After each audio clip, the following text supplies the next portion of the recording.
In this podcast episode, Ben Shapiro discusses a major announcement made by the House Intelligence Committee regarding a serious national security threat.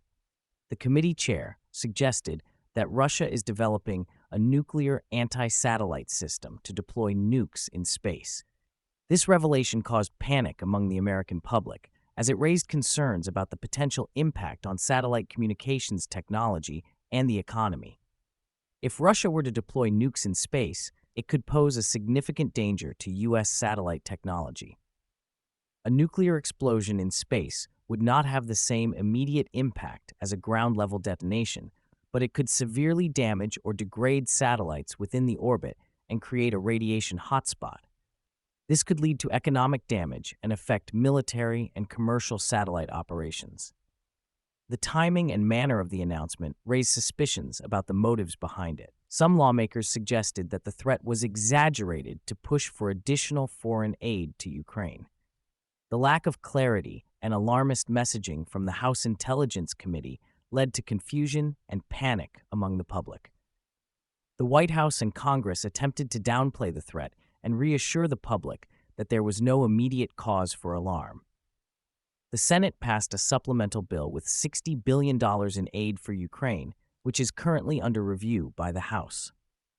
Republicans in the House have expressed opposition to the bill, citing concerns about pork spending and inadequate border control provisions. However, the lack of a unified Republican stance on the bill has allowed Democrats to accuse them of siding with Putin and Iran.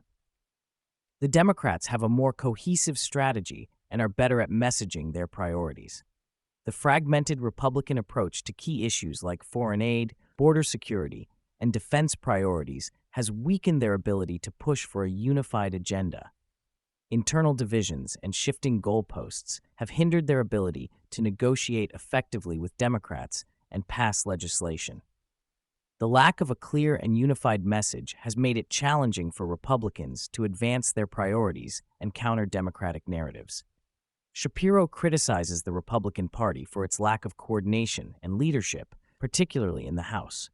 He highlights Speaker Mike Johnson's comments on the border and foreign aid bill, pointing out the party's failure to present a clear affirmative position.